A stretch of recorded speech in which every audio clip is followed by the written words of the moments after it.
สบายดีทุกคนเนาะสบายดียามแดงๆเนาะมื้อนี้ก็สิมาให้อาหารไก่คือเก่าเนาะทุกคนเฮาก็มีหัวอาหารเนาะเดี๋ยวเฮามาให้อาหารไก่กัน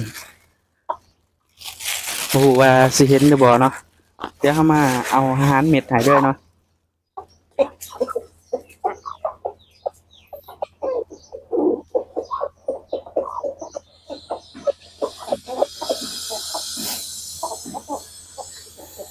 ไก่เฮาก็2 4 6 8 10บ่11ตัวบ่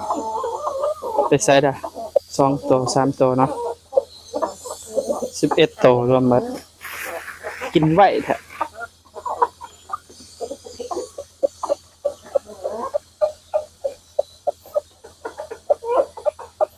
บ่ได้ถ่ายลงงานเลยเนาะขอโทษขออภัยเนาะที่ว่าเสียงมันดังเพราะว่าเขาเฮ็ดงานก่อสร้างเนาะ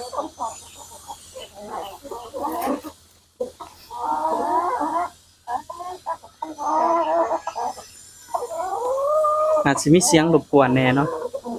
เป็นเฮ็ดงานก่อสร้าง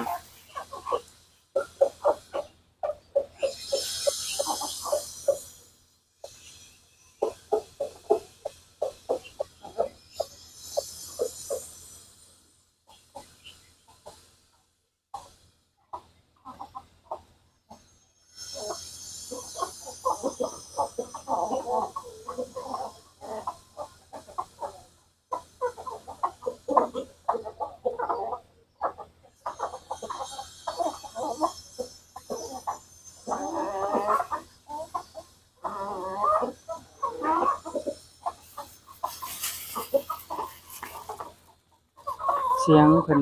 เกี่ยงานเนาะเดี๋ยวเราก็สิไปเบิ่งไข่เนาะมื้อนี้ว่ามีจักหน่วยเนาะไข่เฮา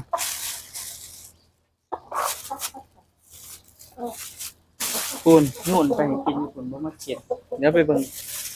ไก่ไปซื้อเนาะ2ตัวเดี๋ยวเราไปเบิ่งไก่ก่อน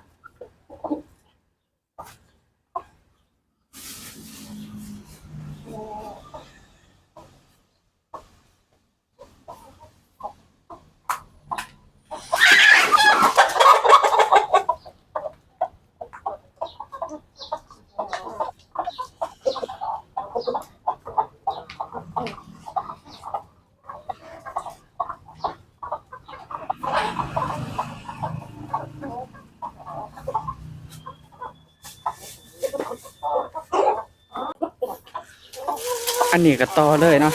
ต่อจากคลิปเก่าเนาะ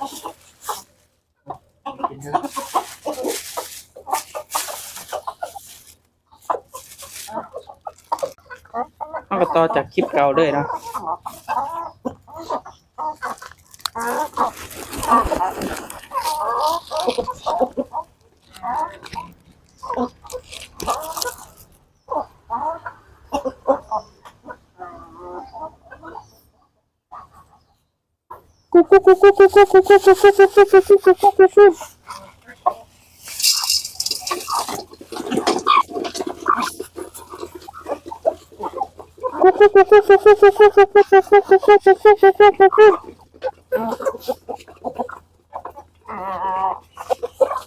เดี๋ยวเราสิเอาไปหาเก็บไข่เลยเนาะมื้อนี้เนาะ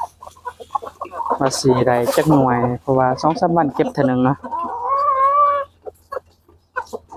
6แน่แหละทุกคนใบใหม่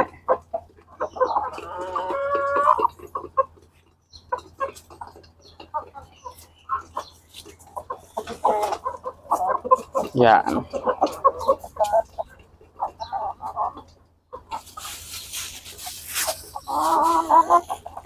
เดี๋ยวไปเก็บไข่ก่อนเนาะ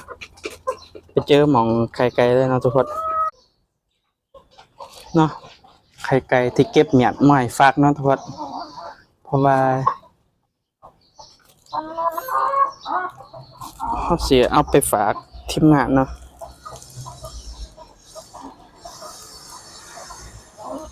มืดเนาะ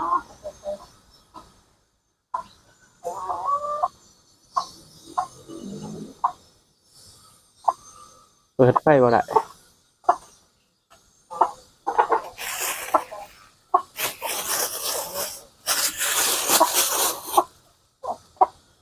2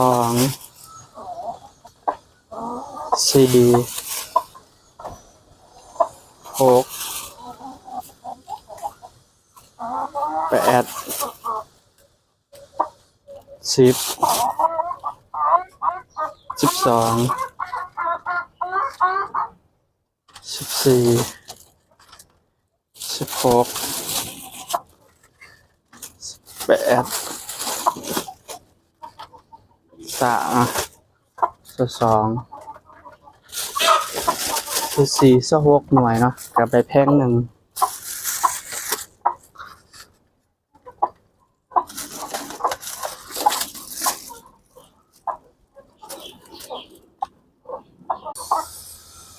นี่เนาะทุกคนนะ6หน่วยมันนี่เก็บไข่ได้หลายเติบเนาะมันนี่เก็บไข่ได้6หน่วย